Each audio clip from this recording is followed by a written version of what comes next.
Hello and welcome to Message to the Masses with Tesa. I am Tesa Colvin, your host and publishing consultant, and we're here for the visionaries, the entrepreneurs, the leaders, the speakers who are using their books to facilitate a movement. But we're not just talking about books. We are digging into the heart of your big why for sharing your powerful story and getting that message to the masses. And today we have Fayetta Billingsley. She is a speaker and a poet and an author and I'm going to add extraordinaire with that. And we're so excited to have you. Thank you so much for joining us today. Thank you for having me. I'm so excited. So first of all, I just want you to tell us a little bit about you. Tell us about Fayetta. Well, that's a lot. But I think my journey started well before I thought it would. Okay. It started when I was younger, just going to church with my mom and getting into that, and the life that we had was tumultuous. It was a lot of angst and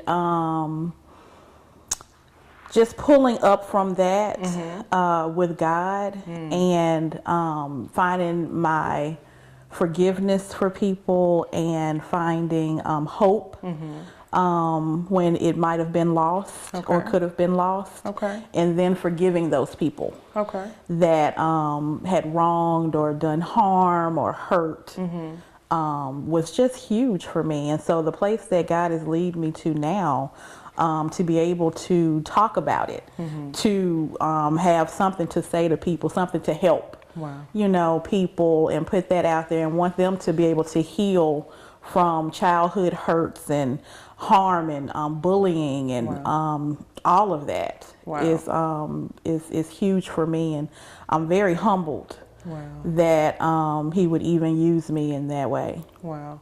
And so kind of from that upbringing and that everything that you've gone through, here you are today. Like I said, speaker, author, extraordinaire. And so when you talk about, I can see it in you that when you talk about that, the journey wasn't easy. It probably wasn't on script. So how did you think things were going to go from being little Fayetta to today? How did you think that was going to go? Well, my life looked a lot differently than it's turned out when I was little. Little Fayetta was going to be in New York, an accountant, living in a penthouse. Wait a minute, you were a child dreaming of being an accountant? That's talent. Okay, go ahead. But let me preface it with this. It was because they made money. So I wanted to make money. Okay. Now happiness is a different situation. Got it. So that was little Fayetta. Little Fayetta wanted to go away.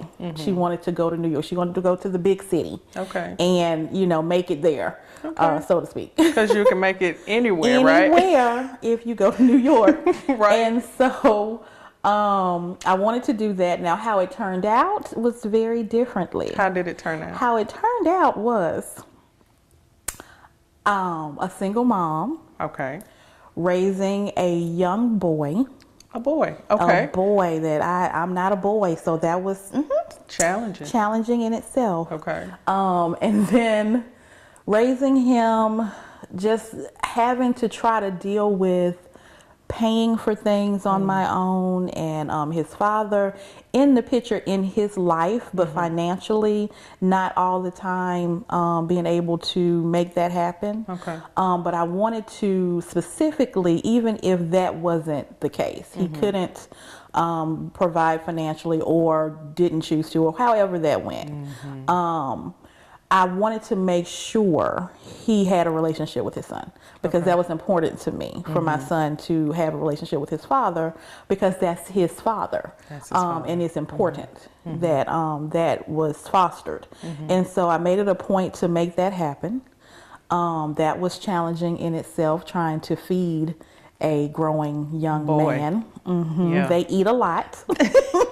They all eat a lot, but we will give some extra to the moms with boys, the parents with boys. They eat a little different. They do. They eat like grown men. Yeah.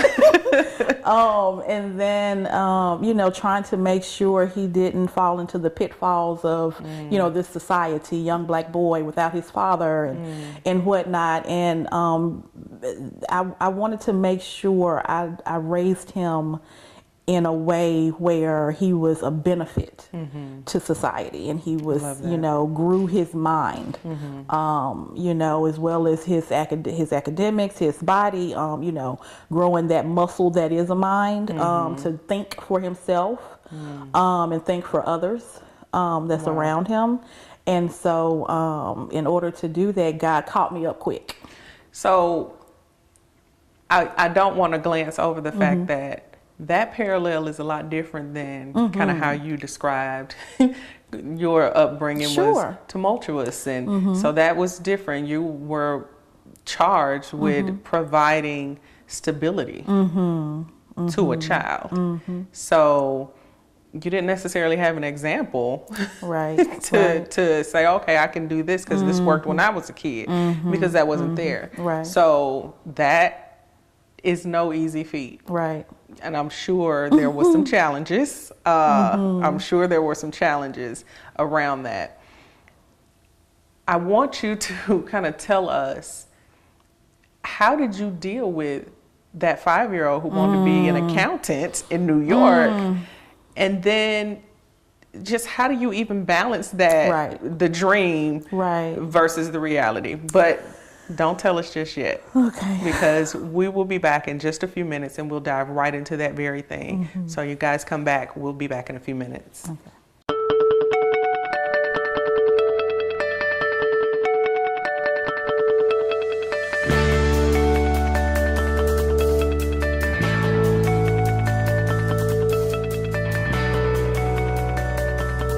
Welcome back. We are here at Message to the Masses with Tesa with Fayetta, author, speaker extraordinaire, and we are about to dive into how she dealt with going from being a 5-year-old with the dream of being an accountant in New York to her reality of being a single mother of a son in Alabama. So tell us how you dealt with kind of balancing the emotion and just all of that around. Those are two very different scenes. They were. What I know is this. The reason why it was more of a easy transition for me from the desire to move to New York, gain money, have nice things and whatnot. And not that I don't have nice things now. Right. Not that it's just, oh my goodness, she's a basket case. But at the end of the day, it wasn't about me. All of the things prior were, I wanted to go to New York. I wanted money. I wanted to get this. I wanted things. I wanted that. And once I had my child, it switched. And so it was an easy transition for me because it was all about my son. I get it. And how I reconcile that was, and I say God caught me up. I said that for a reason, because he used that particular situation to help me better understand he and I's relationship. Because there's a lot of things that you deal with, you go through and you do for your child that you may not necessarily do for yourself. Wow. So let me stop you right there. Because you speak, you write, you are, if there's a such thing as a master poet, this is it right here, okay? And you have your relationships and those you teach and empower, it's the same relationship in that it wasn't about you. And I know we all say that, and we've heard that, or we've had an elder tell us that, and at the time it's like, but I'm going through it. But it truly isn't about you. And so you went through that journey. You had a son to fast forward you. And now you're empowering and you teach and you share and you're being very transparent, just like you are now, with people on a day-to-day basis and as you teach and speak. But tell me where that came into play in your writing. Well, That was a hard one. That's convoluted as well. I think that where it comes into play in my writing is because I write to draw out those feelings and those thoughts in others. Because if I thought it, I wasn't the first one. You know, I've been on this earth 44 years. And Fabulous. Okay. thank you. And you know, I wasn't the first one to feel that way. I wasn't the first little girl whose dreams went differently. I wasn't the first person who had a child and everything changed. You know, I wasn't the first person that God spoke to and was like, no, I want you to do this. And they went that way. Right. You know, I'll send you. Or here I am, send me. You know, and that's how I feel. My writing comes into play with that. I can reach more people through writing than going to different places, because again, I say I have a son, and so traveling hasn't always been an itch, a source of something I could do at the time. And so now with him being 22, I have allotted myself time to travel and to be able to speak more and to talk with people maybe one-on-one that I would not often get a chance to when I was, you know, really rearing and raising him. And so to speak back to the writing, I want to be able to reach people around the world. And I want them to have that access to be able to pick up something tangibly and read it and say, okay, this is me. How did you get through this? Wow. And have something tangible they can go to in those hard times. Wow. And you know what? That really speaks to impact and wanting to get your message to the masses. That's the reason that we're here, is that we want to share these experiences. And this allows you to just empower people that your calendar, you can't pack your calendar enough. You can't do it. And it allows you to do that. So I want to ask this question. So Maya Angelou, Langston Hughes, those my go-to. What writer inspires you? Maya Angelou. Maya Angelou. Off. You stole my answer. Well, she is amazing. She was amazing. Right. Just her story, you know, with the different things that happen in her background, the different things that happened specifically to her. And she rose above that. She had a son. Right. You know, she raised a son. And the parallels are, you know, I look at it, and although I didn't go through all of what she went through, there was things in her past that I was like, okay, There's a God. connection. Sure. And so you didn't come across her in the grocery store and she say, here go my book. I didn't come across her in the grocery store and she say, here's my book, right? So that's impact and that connection there. I love that. So here's what I want to ask you. But I don't want you to answer yet. We're just I want to know what made you boldly say, I'm going to write these things down. What made you boldly say that? But don't answer just yet, right? We'll be back in just a few minutes right after this break.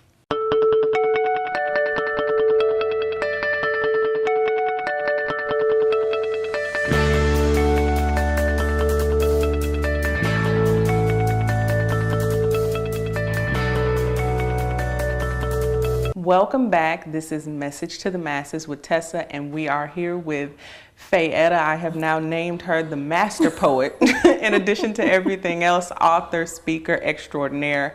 And we left off, I was asking you the question, what made you just go big and be bold and decide, you know what, I am going to write these things down. I'm going to write these feelings down that maybe no one else around you understood or could even help you articulate. What made you just go bold and say, it's not just for me, somebody needs this?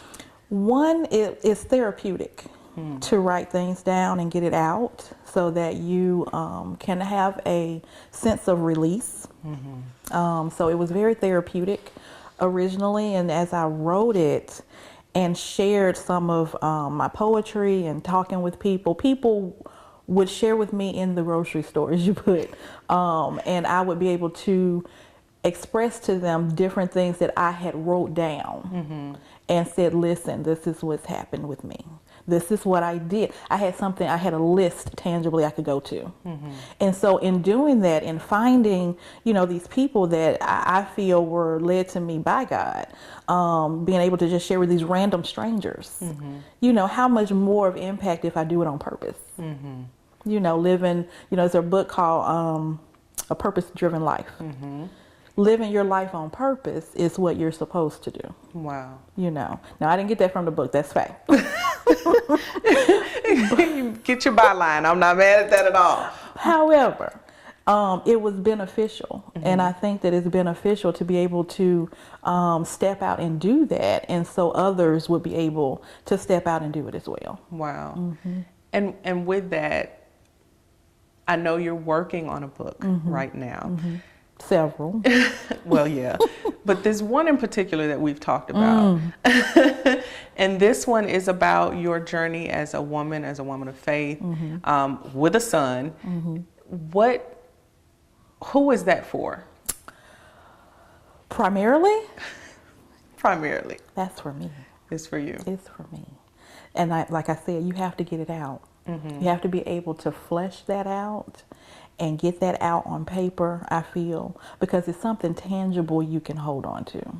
And then once you do that, then he'll let you know who it's for. Wow. It's going to be someone else.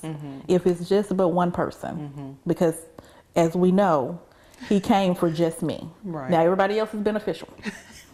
But he came for just you, and everybody else is beneficial. Right. So if it's just for one person, you have to go ahead and reach that one person, because that's someone who has been loved, who was born into this world, who God loves.